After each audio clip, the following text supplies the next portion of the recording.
Did you know a single flower once brought an entire economy to its knees? Yes, a flower, a charming bloom of delicate petals and vivid colors, the tulip. Today, we associate tulips with Dutch landscapes, fields of red, yellow and purple, stretching endlessly into the horizon. But in the 17th century, tulips were more than just flowers. They were rare, coveted treasures. This is the story of Tulip Mania, a forgotten obsession that rocked the very foundations of the Dutch Golden Age.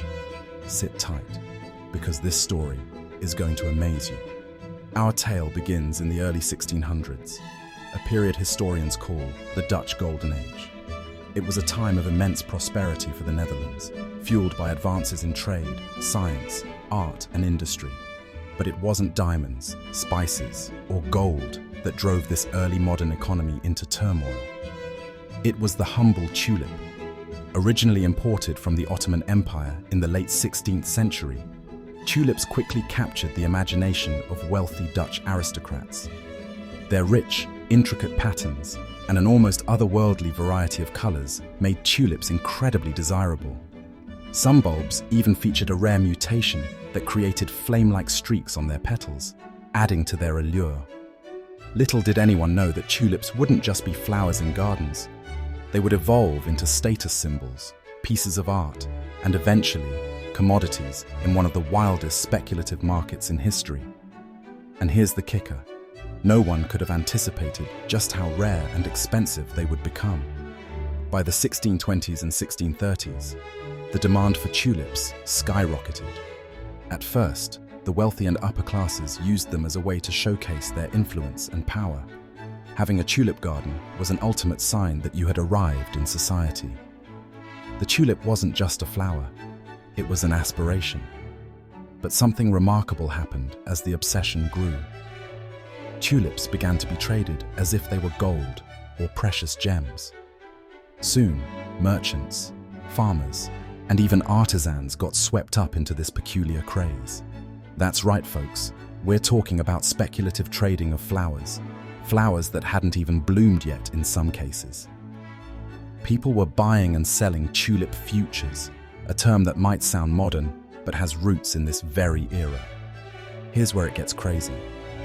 By the time tulip trading reached its zenith in the winter of 1636 to 37, the price for a single Viceroy tulip bulb could exceed 10 times the annual income of a skilled craftsman.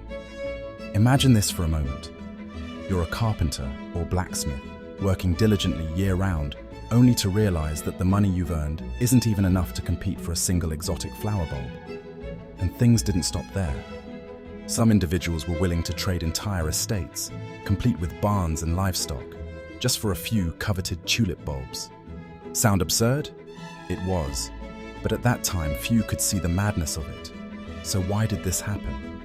The answer lies in a combination of speculation, human behavior, and economic phenomena. The rarity of tulips, especially those with unique patterns, made them an irresistible investment.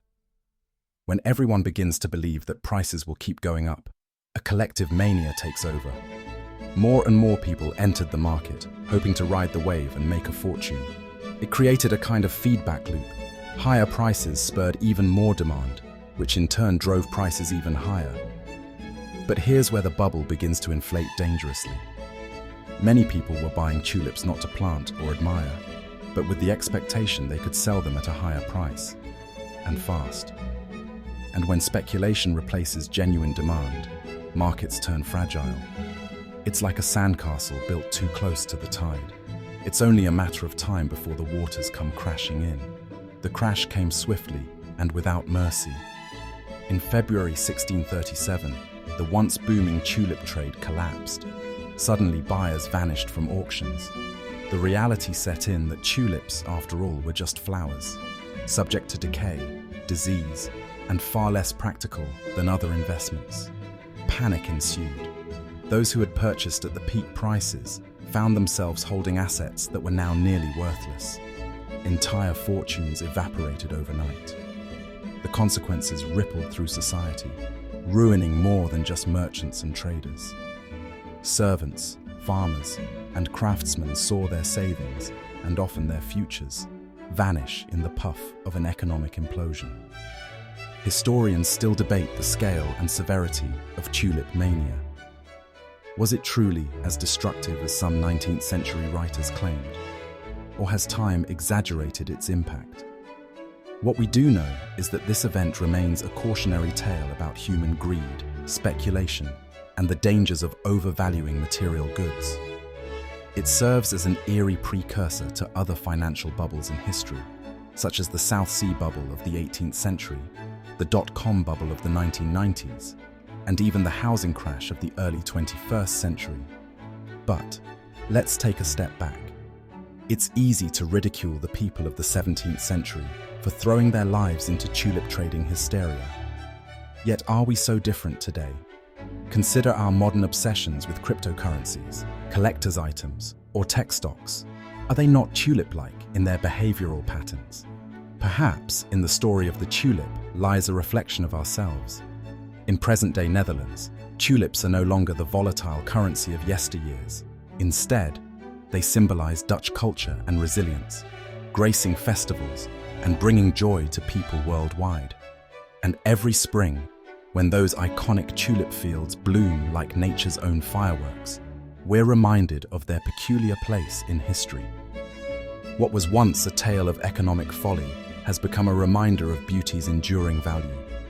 So, the next time you admire a tulip, remember, this simple flower once held entire fortunes within its petals. It's a reminder of human ambition, of how far we'll go to chase dreams, and of how a small, colorful bloom forever etched itself into the canvas of history. A hidden gem indeed. Thank you for joining me today.